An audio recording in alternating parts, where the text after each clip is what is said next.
SK banquet hall, Central Bank के सामने, main road, Maripur, Muzaffarpur का एकमात्र बैंक्वेट हॉल है जहां आप बर्थडे पार्टी से लेकर शादी विवाह तक का कर सकते हैं आयोजन।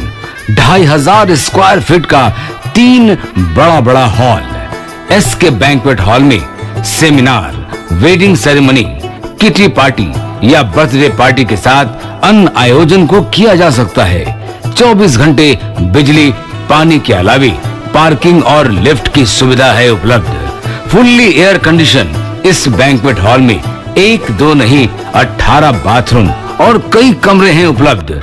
बेहतरीन लाइट से सुसज्जित एसके बैंक्वेट हॉल बुक करने के लिए आज ही संपर्क करें 7005576759 8259954791।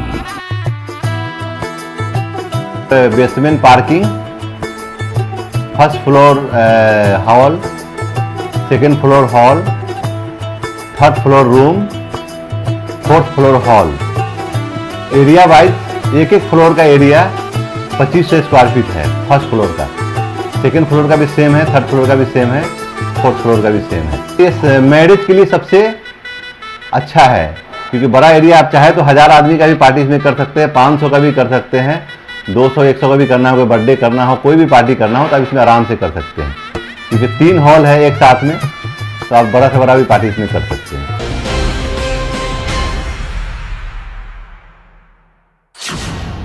नमस्कार, स्वागत है आपका डेड न्यूज में और दिन भर की तमाम खबरों के साथ मैं हूं आरती सिंह। आगे बढ़ने से पहले आइए नजर डालते हैं आज की खास खबरों पर।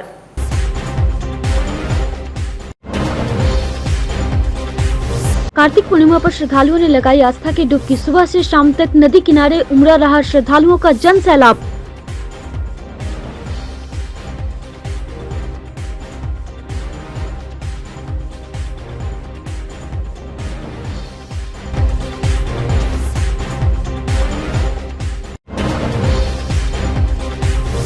कार्तिक पूर्णिमा के मौके पर मनाई गई देव दीपावली। गरीब स्थान और शाहू पोखर दीपों से रहा जगमग।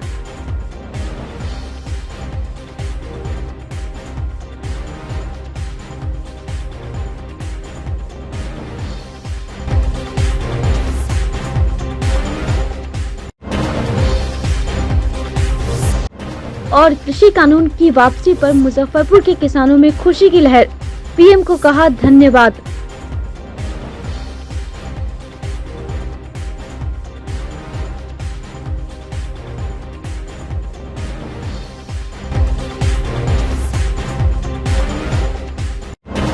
ये थी सुर्खियां और अब खबरें विस्तार से।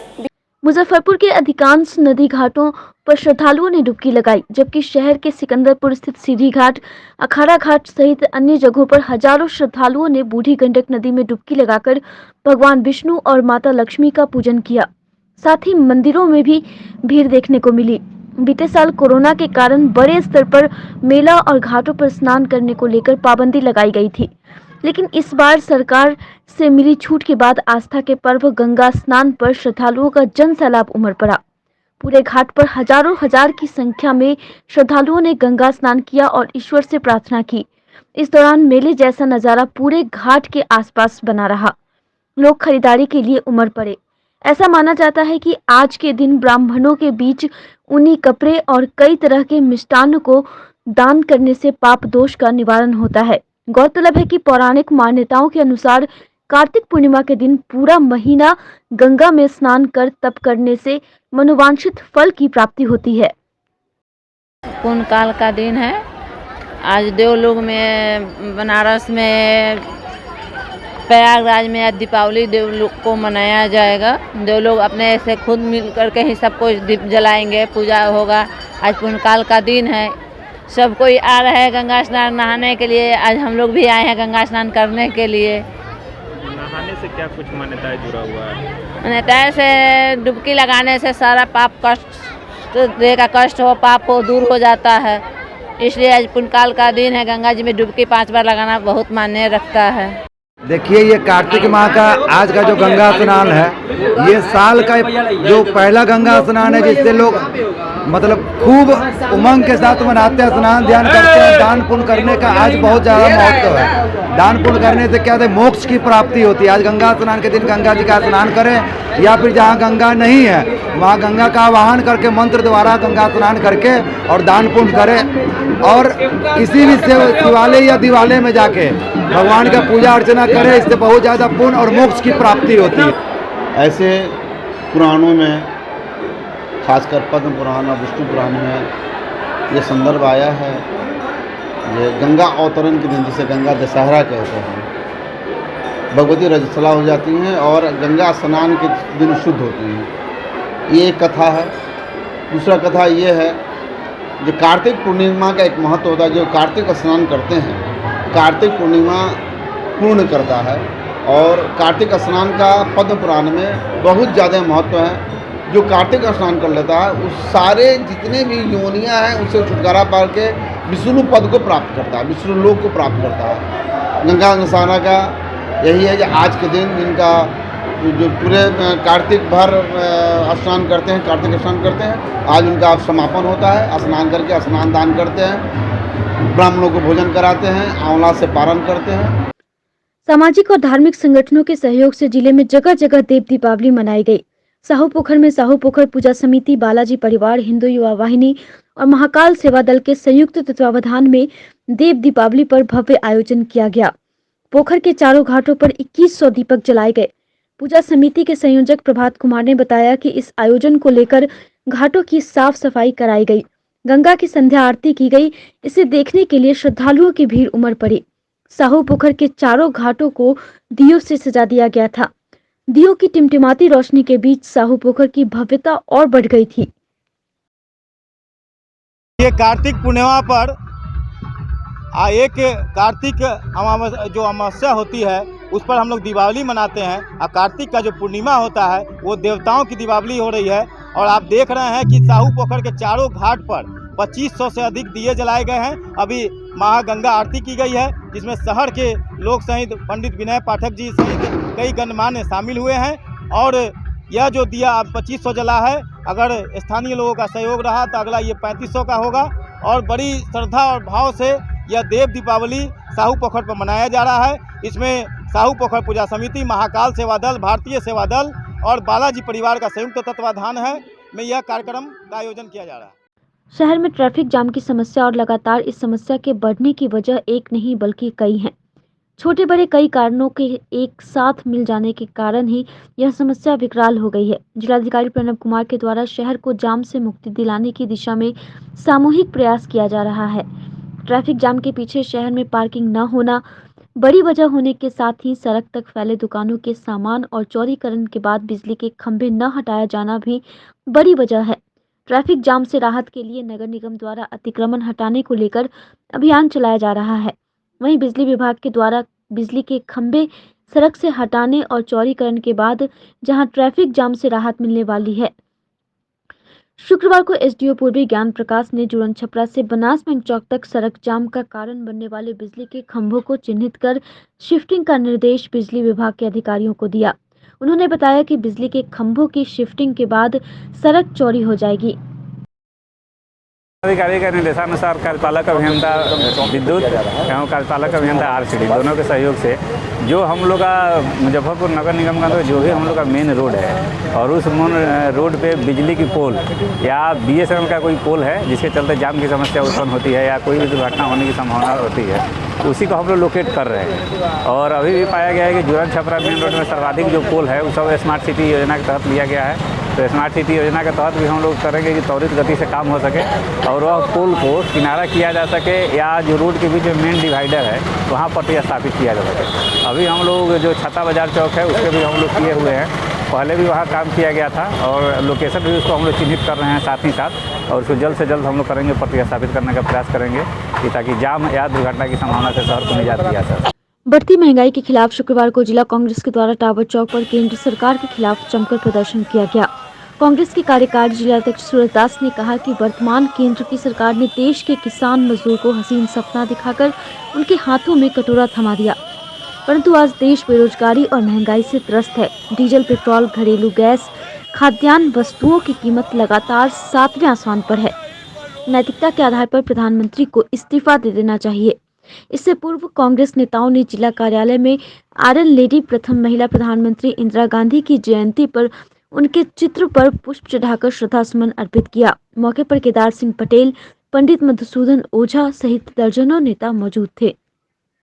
आपके पूरे देश में मूल्य वृद्धि के खिलाफ ये जिला कांग्रेस कमेटी ये प्रदर्शन कर रही है और पूरे देश में ये कार्यक्रम चल रहा है। मैं आपको बता दूं कि पूरे देश में जो महंगाई है, डीजल, पेट्रोल, गैस या खाद्य सामग्री ये सीमा पार कर गया है, लोग का कमर टूट गया है। यानी जो स्थिति देश में बना हुआ है, बेरोजगारी की समस्या है, महंगाई, यानी पूरे देश का सिस्टम खराब हो चुका है। इसलिए कांग्रेस की तरफ से माननीय राहुल गांधी, माननीय सोनिया गांधी के तरफ के निर्देशानुसार ये जैसे जिला का प्रदर्शन पूरे देश में महंगाई से जनता त्राहिम है। अभी किसान आंदोलन वापस लिया गया है और कितने किसान का हत्या करवा के किसान आंदोलन वापस लिया। इसलिए मैं नरेंद्र मोदी हत्यारी सरकार है, गरीबों का दोहन सरकार है, इसलिए इस सरकार को तुरंत इस्तीफा देना चाहिए। प्रधानमंत्री नरेंद्र मोदी ने शुक्रवार को एक बड़ा ऐलान करते हुए तीनों कृषि कानूनों को रद्द करने की बात कही। पिछले लगभग 1 साल से किसानों द्वारा इन बिल को वापस लेने के खिलाफ विरोध प्रदर्शन हो रहे थे। हालांकि अभी भी मुजफ्फरपुर जिले के किसान संगठनों का कहना है कि जब तक संसद से बिल वापस नहीं होता तब तक सड़कों पर जमे रहेंगे। पीएम मोदी के इस फैसले पर किसान संगठन के सदस्यों का क्या कुछ कहना है, आप खुद सुने। माने आदेश नहीं आएगा, जो पूरे भारत में जो संयुक्त किसान मोर्चा का जो कमेटी बना हुआ है, जब तक वो जो है आंदोलन आपस नहीं लेंगे तब तक हम लोग जो है माने आंदोलन में रहेंगे ही। ऊपर से दिशा निर्देश आएगा, उसके बाद ही जो है हम लोग इसको मानेंगे। ऐसे वहाँ पर अभी जो प्रेस रिलीज हुआ है, जब तक संसद में, चूंकि ये कानून बना हुआ है, जब तक विधिवत जो है संसद में इसको जो है कि आपको सर्वसम्मति से संसद लोग वापस नहीं लेंगे तब तक इसको जो है कि वापस नहीं माना जाएगा। सिर्फ बोल देने से तो नहीं होगा, ये तो संवैधानिक बात है। जो कानून बन गया है संसद में उसको संसद द्वारा ही वापस लिया जाएगा। तो जब तक वो वापस नहीं होगा तब तक हम लोग इसको अभी बहुत संतुष्ट नहीं है। उत्पादन के आधे दाम से ज़्यादा जो देने का एमएसपी पर है उस पर कोई बात नहीं हुई है, इसलिए आंदोलन आगे भी होते रहेंगे। अभी तक यह अंतिम नहीं है, लेकिन निश्चित तौर पर जो इस आंदोलन में जो इस देश के किसान, मजदूर, छात्र, नौजवान, पत्रकार, बुद्धिजीवियों ने जो समर्थन दिया, उनको हम लोग बिहार अखिल भारतीय किसान संघर्ष समन्वय समिति की ओर से बधाई देते हैं कि उन्हीं के बदौलत इस देश में जो अन्नदाता है यह किसानों की जीत हुई है।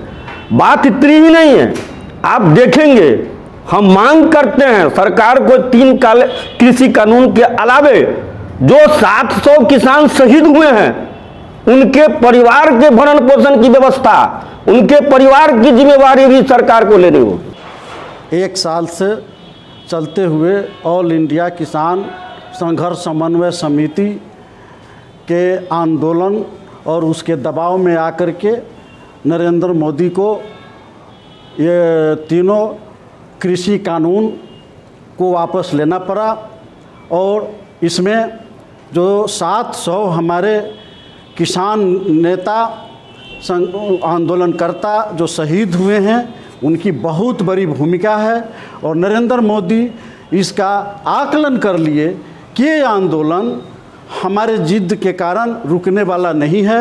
और तो पहले से ही कृषि कानून जो लाए गए थे वो लागू वापस होने से क्या बिहार के किसानों को फर्क पड़ेगा? फर्क ये पड़ेगा कि एक जो इस आंदोलन ने जागरूकता पैदा किया है, तो जो मांग है वो ऐसा नहीं कि आंदोलन ये वापस होने से ख़त्म हो जाएगा।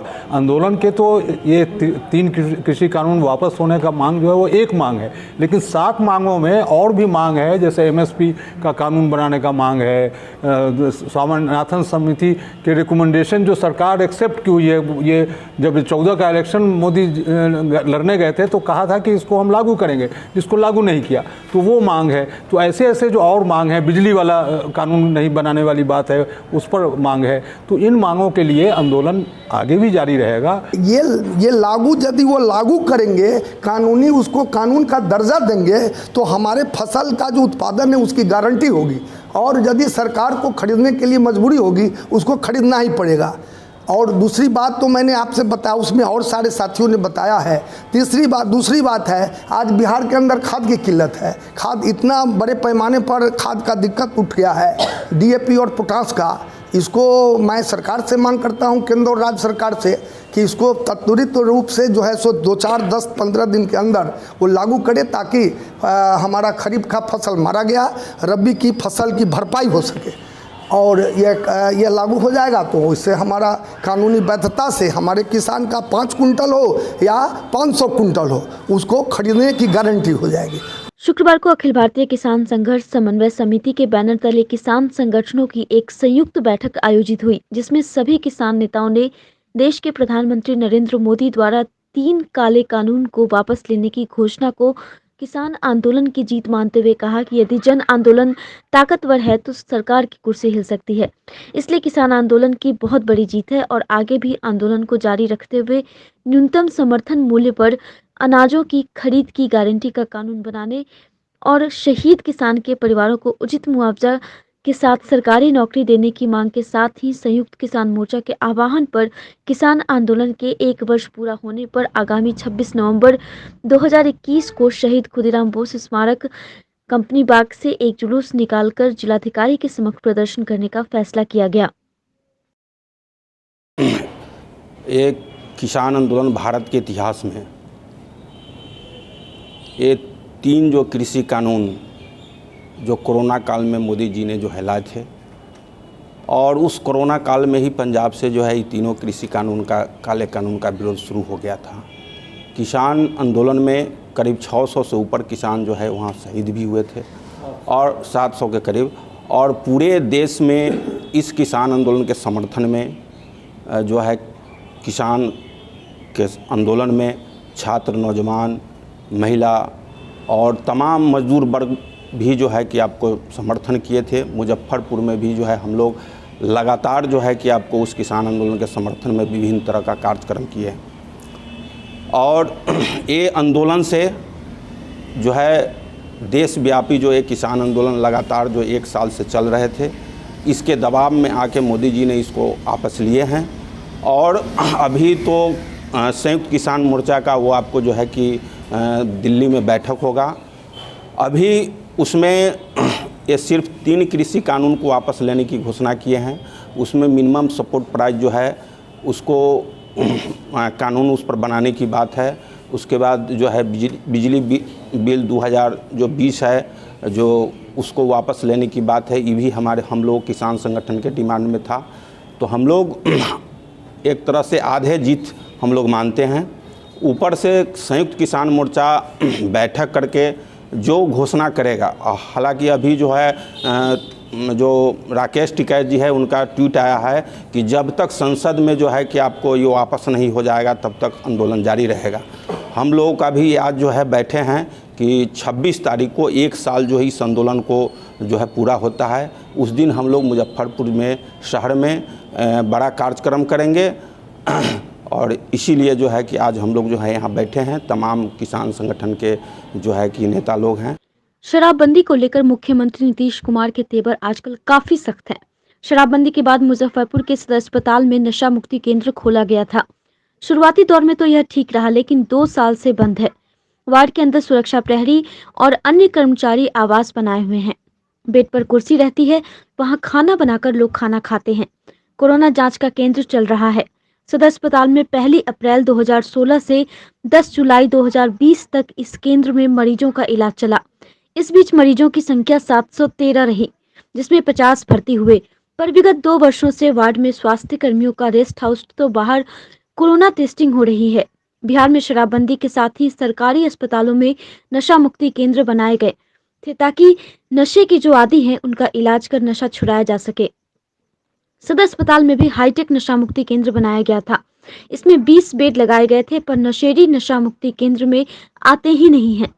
यह हम नहीं, जिले के civil surgeon doctor Vinay Kumar Sharma का कहना है। पहले भी बहुत कम ही पेशेंट भर्ती हुए हैं और सबसे बड़ी बात है कि लोगों में जागरूकता फैलानी होगी नशाबंदी के विरोध में कि इससे क्या क्या नुकसान हो सकता है। नशाबंदी के लिए जागरूकता फैलाना पड़ेगी क्योंकि नशा के विरोध में जागरूकता फैलानी पड़ेगी कि इससे बहुत सारा नुकसान है और लोग इससे बचें। और अभी अगर कोई ऐसा केस आ जाता है तो हम लोग उसके ट्रीटमेंट की व्यवस्था वार्ड में करेंगे, उसके लिए सारी सुविधा है उपलब्ध हमारे यहाँ। क्योंकि कोविड वैक्सीन में बहुत सारा वार्ड जो हमारा इन्वॉल्वमेंट है, कोविड टेस्ट भी वहाँ हो रहा है और भी कई कारण से, तो और केसेज भी नहीं आ रहे थे, बहुत दिनों से केसेज नहीं आ रहे थे, इसलिए अभी फ़िलहाल उसके लिए अलग से वार्ड की व्यवस्था नहीं है, लेकिन ट्रीटमेंट की सारी व्यवस्था है। कोई पेशेंट आएगा तो उसका इलाज होगा। अभी जैसे जहरीली शराब से मौतों का मामला आ रहा है बिहार के विभिन्न जिलों में, तो लोग अगर चाहे तो फिर कहाँ पे आएंगे तो उनके लिए व्यवस्था हम लोग कर लेंगे। वार्ड खाली है, डॉक्टर्स हैं अवेलेबल और ट्रीटमेंट है, सारी दवा अवेलेबल है, तो हम लोग उसका ट्रीटमेंट करेंगे। सिकंदरपुर कुंडल के सब्जी विक्रेता 48 वर्षीय विनोद सहनी की संदिग्ध परिस्थिति में मौत हो गई। आक्रोशित परिजन ने अहियापुर के दादर में सड़क जाम कर जमकर बवाल करना शुरू कर दिया। परिजन का आरोप है कि कोरोना वैक्सीन लेने के कारण उसकी मौत हुई है। प्रशासन इसका उचित मुआवजा दे, अन्यथा सड़क जाम नहीं हटाया जाएगा। पुलिस प्रशासन के खिलाफ आक्रोशितों ने जमकर हंगामा और प्रदर्शन करना शुरू कर दिया। सूचना मिलने पर अहियापुर थानेदार विजय कुमार मौके पर पहुंचे, उग्र लोगों को समझाने का प्रयास किया, लेकिन कोई सुनने को तैयार नहीं है। थानेदार ने कहा कि पोस्टमार्टम करवा लेने दीजिए, इससे स्पष्ट हो जाएगा कि मौत कैसे हुई है, लेकिन कोई भी थानेदार की बात सुनने के लिए तैयार नहीं है। मृतक के परिजन रविंद्र ने बताया कि गुरुवार को वार्ड 12 के पार्षद शहनाज बेगम के दरवाजे पर कोरोना वैक्सीन दी जा रही थी। विनोद सेकेंड डोज लेने चला गया था। वैक्सीन लेने के बाद वह घर आ गया। वैक्सीन लेने के 1 घंटे बाद उसकी तबीयत अचानक बिगड़ने लगी। वह बेचैन होकर तड़पने लगा। आनन फानन में उसे हॉस्पिटल लेकर गए, जहां डॉक्टरों ने उसे मृत घोषित कर दिया। रात भर इधर उधर भटकते रहे। इसके बाद पुलिस को भी सूचना दी, लेकिन किसी ने कोई कार्रवाई नहीं की। इससे लोगों का आक्रोश भड़क उठा और सड़क जाम करने पर विवश हो गए। इस पूरे मामले पर सिविल सर्जन विनय कुमार शर्मा ने बताया कि शव को पोस्टमार्टम के लिए भेज दिया गया है। पोस्टमार्टम रिपोर्ट आने के बाद ही मौत के कारण स्पष्ट होंगे। कोरोना के इंजेक्शन लेने से इनका मौत हो गया, जबकि 12-1 के बीच में लिए थे इंजेक्शन और 3 बजे में इनको तबीयत बहुत ख़राब हुआ। जब तक डॉक्टर के पास जाते जाते दम तोड़ दिए। ये कल 18 तारीख के डेट में इंजेक्शन लिए थे, डबल डोज। सिकंदरपुर बांध 12 नंबर वार्ड में वार्ड परिषद के दरवाजे पर ही शिविर था, उसी शिविर में ये लिए हैं। क्या होने लगा इनको, कैसे आप लोगों को पता चला कि सुई लेने से ही होगा? माने 1 घंटा बीता नहीं, इनका देह हाथ में थरथरी चालू हो गया। जब तक गाड़ी उड़ी बुलाते अवधि में, जब तक हम लोग हॉस्पिटल पहुँचे डेथ कर गए। कहाँ लेके गए थे? प्रशांत में। डॉक्टर क्या बोला? वो डेथ है। घोषित कर दिया है, घोषित कर दिया है जी। क्या कहा? नहीं जो ये डेथ हो गए, इनको क्या इलाज किया जाए? कारण डॉक्टर साहब नहीं बताएं कुछ? नहीं, ताला लगाए और आप लोगों को क्या लग रहा है, उनको पहले से कोई बीमारी वगैरह? कोई बीमारी नहीं था। क्या करते थे? ये सब्जी बेचते थे या दुर्गा स्थान में। हाँ, उस व्यक्ति का बारे में मुझे जानकारी मिली तो मैंने जो है उसका पोस्टमार्टम करवाने के लिए प्रशासन को भी लिखा, बात की प्रशासन से। रात में जिला पदाधिकारी से भी बात की, एसडीओ साहब से भी बात हुई है, तो उसका पोस्टमार्टम ऑलरेडी हो चुका है। और हम लोगों ने उसका पोर्टल पर जब जांच कराया कि वैक्सीनेशन कब हुआ है, तो पोर्टल पर दिख रहा है कि उसका वैक्सीनेशन चकिया में हुआ है, ये आपका ईस्ट चंपारण में। अब खैर कहीं से भी हुआ हो और डेथ का क्या कारण है वो तो पोस्टमार्टम की रिपोर्ट आने के बाद ही पता चलेगा। क्योंकि उस वायरस से अगर दिया गया है तो 10 अन्य व्यक्तियों को 10 डोज रहता है, 9 अन्य व्यक्तियों को भी दिया गया होगा और किसी को कुछ नहीं हुआ है। इसलिए हम लोग जो है दवा पर कोई संदेह नहीं कर सकते हैं। मौत के कारण का पता पोस्टमार्टम रिपोर्ट आने के बाद पता चलेगा। नगर थाना क्षेत्र के पुरानी बाजार में मार्केट खाली कराए जाने को लेकर बीते 2 दिन पूर्व हुए मकान मालिक और किराएदार के बीच मारपीट मामले में दूसरे पक्ष यानी किराएदारों ने अपना पक्ष मीडिया के माध्यम से रखा। इस दौरान मार्केट के सभी किराएदार मौजूद थे। किराएदार स्वामी रुद्रशंकर ठाकुर ने मकान मालिक पर कई गंभीर आरोप लगाते हुए बताया कि बीते 25-26 वर्षों से राजा मार्केट में किराएदार के रूप में दर्जनों दुकानदार रह रहे हैं। यह मार्केट बिकने के बाद बाबूलाल शाह ने ले लिया। उन्होंने बताया कि मकान कब बिका और किसने लिया, इसका कोई नोटिस उन लोगों को नहीं मिला। बिकने के कुछ ही दिनों बाद मार्केट खाली कराए जाने को लेकर मकान मालिक बाबूलाल शाह के द्वारा दबाव बनाने लगे। कई तरह से सभी किराएदारों को प्रताड़ित किया जा रहा है। जब इसका विरोध किया गया तो मारपीट की जा रही है। पुलिस प्रशासन भी सुनने को तैयार नहीं है। जबकि पूर्व में जब विवाद हुआ था तो थाने से लेकर एसडीओ तक इसकी शिकायत की गई थी, लेकिन इसके बावजूद पुलिस प्रशासन उन लोगों का सहयोग नहीं कर रहा। दावेदारी है कि न हम लोग को कोई नोटिस दिया गया है, न हम लोग को कोई सूचना है। हमको नहीं, किसी दुकानदार को किसी प्रकार सूचित नहीं किया गया है कि हम मकान मालिक है। लिखित रूप से किसी का सूचना ही नहीं है। जब हम लोग को पता चला कि किसी ने ले लिया है, तोड़ फोड़ करने लगे, जब हम रोकने के दौरान पता चला कि बाबूलाल प्रसाद इसको लिया है। किससे खरीदा वो लोग खरीदा है साहू फैमिली वाले से।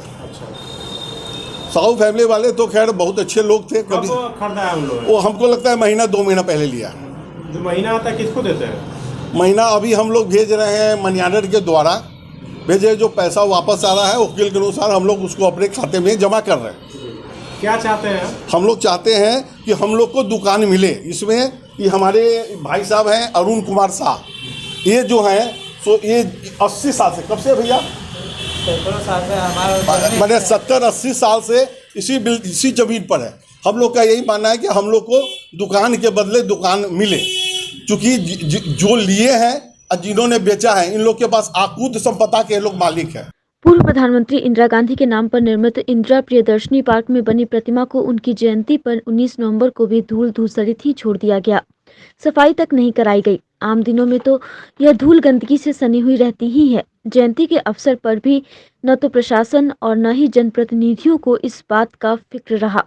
उपेक्षा और अनदेखी की यह हालत तब है जबकि शहर में अब भी पार्क या ऐसा स्थल नहीं है जहां लोग अपने व्यस्त समय में से कुछ पल निकाल कर गुजार सके, अपने खाली समय में परिवार के साथ बैठ सके, भ्रमण कर सके। शुक्रवार को इंदिरा प्रियदर्शनी पार्क में इंदिरा गांधी को श्रद्धांजलि देने पहुंचे कुछ लोगों ने जब इंदिरा गांधी की प्रतिमा को इस हालत में देखा तो उन्होंने पहले उसकी सफाई की, उसके बाद फूलमाला अर्पित कर उन्हें श्रद्धांजलि दी। आयरन लेडी स्वर्गीय इंदिरा गांधी जी का जन्म दिवस है और आज के दिवस पे जिस उदासीनता के साथ निगम प्रशासन का जो काम करने का जो सिलसिला आज के इस प्रियदर्शी पार्क में देखने को मिला, जिससे हम सब क्षुब्ध होकर आज इंदिरा जी के जन्म दिवस के अवसर पर इस प्रियदर्शी पार्क को स्वच्छता के लिए संकल्प लेने हेतु हम लोग यहाँ इकट्ठा हुए हैं। और हमने आज माननीय नगर आयुक्त महोदय को सूचना भी देने का काम किया है कि यदि आपके द्वारा इस पार्क का जीर्णोद्धार अविलंब नहीं किया जाता है तो ज़रूरत पड़ी तो मुजफ्फरपुर के तमाम जनता जनार्दन के सहयोग से उनसे चंदा मांगकर ही सही, लेकिन सेवादार मंच इस पार्क का जीर्णोद्धार जरूर से ज़रूर करेगी। खासकर हम आपके माध्यम से माननीय नगर आयुक्त महोदय से मांग करते हैं कि इस तरीके से जो इन्होंने ऑटो स्टैंड जो बना दिया है इस पार्क को, इसके खिलाफत हम सेवादार मंच, आप और हम पार्टी एवं तमाम सामाजिक कार्यकर्ताओं की ओर से आज करने के लिए यहाँ पर हम लोग इकट्ठा हुए हैं। शुक्रवार को चौथे दिन भी जिला प्रशासन के द्वारा फुटपाथों को बलपूर्वक खाली कराया गया था, जिससे फुटपाथी दुकानों पर बुलडोजर चलाकर अतिक्रमण हटाया जाए, जिसकी वजह से फुटपाथी दुकानदारों में प्रशासन के प्रति काफी नाराजगी देखने को मिल रही है। फुटपाथी दुकानदारों ने इसे लेकर कंपनी बाग में बैठक की। फुटपाथी दुकानदार संघ के अध्यक्ष अब्दुल कुदुस का कहना है कि इसी दुकान से हम लोगों का भरण पोषण होता था, जिसमें हम लोगों के पेट पर लात मारने का काम किया गया है। यहाँ तक कि हम लोगों को दुकान लगाने के लिए वेंडर जोन बनना था, उसके बाद ही उन्हें हटाया जाएगा, पर उन्हें बगैर जगह दिए ही हटा दिया गया। जिला प्रशासन इस समस्या का हल कर जल्द निवारण करे। फुटपाथ दुकानदार हैं जो लगभग 144 हैं इस रोड में, जो सुबह में अपना दुकान लगाते हैं, शाम में अपना रोजी चला करके शाम में चले जाते हैं। और हम लोग यहाँ लगभग वर्षों से अपना रोजी रोटी, अपने बाल बच्चे का रोजी रोटी भरण पोषण यहीं से करते आ रहे हैं। लेकिन जिला प्रशासन वर्षों से ये वादा करते आ रहा है कि पहले हम आप लोग को बसाएंगे, पहले आप लोगों का कहीं ना कहीं व्यवस्था कर देंगे तब हटाएंगे। लेकिन अचानक बिना व्यवस्था किए हुए, बिना लोगों को रोजी रोटी का व्यवस्था किए हुए हटा दिया जाता है। ये कहाँ का न्याय है। और ये जिला प्रशासन को सोचना चाहिए था कि आखिर गरीब दुकानदार को जो हम हटा रहे हैं तो पहले उनको हम पहले बसा दें तब हटाएं। और इनका रोजी रोटी कैसे चलेगा, इनके बाल बच्चे का भरण पोषण कैसे होगा। हम लोग का रणनीति है, अभी हम लोग बैठक कर रहे हैं, हम लोग तारीख तय कर लेंगे, उसके बाद जिला प्रशासन को घेरना है, कलेक्टर साहब को घेरना है, उसके बाद आगे जो भी बात होगा चरणबद्ध तरीके से हम लोग करने के लिए तैयार हैं। शुक्रवार को महान स्वतंत्रता सेनानी विष्णु प्रसाद गुप्ता की 25वीं पुण्यतिथि के अवसर पर श्रद्धांजलि सभा का आयोजन किया गया, जिसमें पिछड़ा वर्ग आयोग के अध्यक्ष भगवान लाल सैनी, पर्यावरणविद सुरेश गुप्ता, नगर विधायक विजेंद्र चौधरी, पूर्व मंत्री सुरेश शर्मा सहित उपस्थित गणमान्य लोगों ने उनकी प्रतिमा पर माल्यार्पण कर श्रद्धांजलि अर्पित किया। साथ ही पर्यावरण को प्रदूषित होने से बचाने के लिए साइकिल चलाने की लोगों से अपील की। सिख धर्म के संस्थापक और पहले गुरु नानक जी महाराज, महान वीरांगना झांसी की रानी लक्ष्मीबाई और भारत की पहली महिला प्रधानमंत्री इंदिरा गांधी की जयंती पर नागरिक मोर्चा और श्री नवयुवक समिति ट्रस्ट के संयुक्त तत्वावधान में नगर भवन परिसर स्थित प्रियदर्शनी पार्क में श्रद्धांजलि समारोह का आयोजन किया गया। मोर्चा के महासचिव मोहन प्रसाद सिन्हा, वरिष्ठ साहित्यकार लेखिका उषा किरण श्रीवास्तव सहित उपस्थित लोगों ने तीनों महान विभूतियों को याद कर श्रद्धा सुमन अर्पित किया। साथ ही झांसी की रानी लक्ष्मीबाई की झांकी भी निकाली गई। आज हम लोग यहाँ पर एकत्रित हुए हैं नागरिक मोर्चा और नवयुवक समिति के तत्वावधान में। तीन महामानव का आज जन्मदिन है। आज बहुत ही खुशी की बात है। इंदिरा गांधी, महारानी लक्ष्मीबाई, गुरु नानक जी जो हमारे देश के लिए इन्होंने भारत के लिए, भारत की रक्षा के लिए, भारत के धर्म को बचाने के लिए जीवन पर्यंत रहे, सेवा करते रहे। इसीलिए हम लोग इनका हर साल इसी तरह खुशी मनाएंगे। आज नागरिक मोर्चा श्री नवयुवक समिति ट्रस्ट के संयुक्त तत्वाधान में प्रियदर्शनी पार्क जो प्रशासनिक उपेक्षा का शिकार है, नगर भवन परिसर जहां इसके बगल में नगर आयुक्त का सरकारी आवास है, 4 दिन पूर्व नागरिक मोर्चा द्वारा नगर आयुक्त को यहां साफ सफाई की व्यवस्था करने के लिए नागरिक मोर्चा द्वारा आवेदन दिया गया था। लेकिन यहां आने के बाद एकदम वीरान स्थान जंगल झाड़ में पड़ा हुआ भारत की पहली महिला प्रधानमंत्री की प्रतिमा इंदिरा गांधी का एक सम्मान और श्रद्धा है। पिछले 31 अक्टूबर को इनके बलिदान दिवस पर भी हम लोग यहाँ पर आए और इसकी साफ सफाई हुई, यहाँ पर श्रद्धांजलि अर्पित किए। पटना का हमने देखा कि माननीय मुख्यमंत्री और राज्यपाल जी इंदिरा जी के प्रतिमा स्थल पर गए वहाँ श्रद्धांजलि अर्पित करने, और सचित्र सभी टेलीविज़न और समाचार पत्रों में इंदिरा जी को ही प्राथमिकता के तौर पर समाचार दिया गया। उस दिन सरदार वल्लभ भाई पटेल का भी जयंती था, लेकिन इंदिरा जी को ही प्राथमिकता के तौर पर बिहार सरकार और बिहार के मुखिया और राज्यपाल जी दोनों ने जो श्रद्धा और सम्मान इंदिरा जी को दिया है वह अद्वितीय और बेमिसाल है। रानी जो भारत की महान वीरांगना आज महिलाओं के लिए, हमारे बेटियों के लिए सबसे बड़ा आदर्श और प्रेरणा के स्रोत हैं लक्ष्मीबाई झांसी की रानी। उन्हीं के मार्ग पर चलकर महिलाएं स्वावलंबी और स्वतंत्र हो सकती हैं। महिलाओं में ऐसी शक्ति है। आज की खबरों में बस इतना ही। कल फिर मिलेंगे कुछ नई खबरों के साथ। तब तक के लिए हमारी न्यूज टीम को दीजिए इजाजत। नमस्कार। SK banquet hall Central Bank के सामने, मेन रोड, माड़ीपुर, मुजफ्फरपुर का एकमात्र बैंक्वेट हॉल है जहां आप बर्थडे पार्टी से लेकर शादी विवाह तक का कर सकते हैं आयोजन। 2500 स्क्वायर फीट का 3 बड़ा हॉल। एसके बैंक्वेट हॉल में seminar, wedding ceremony, kitty party या बर्थडे पार्टी के साथ अन्य आयोजन को किया जा सकता है। 24 घंटे बिजली पानी के अलावे पार्किंग और लिफ्ट की सुविधा है उपलब्ध। फुल्ली एयर कंडीशन इस बैंक्वेट हॉल में 1, 2 नहीं 18 बाथरूम और कई कमरे हैं उपलब्ध। बेहतरीन लाइट से सुसज्जित एसके बैंक्वेट हॉल बुक करने के लिए आज ही संपर्क करें 7005576759 8259954791। Basement parking, first floor hall, second floor hall, third floor room, fourth floor hall.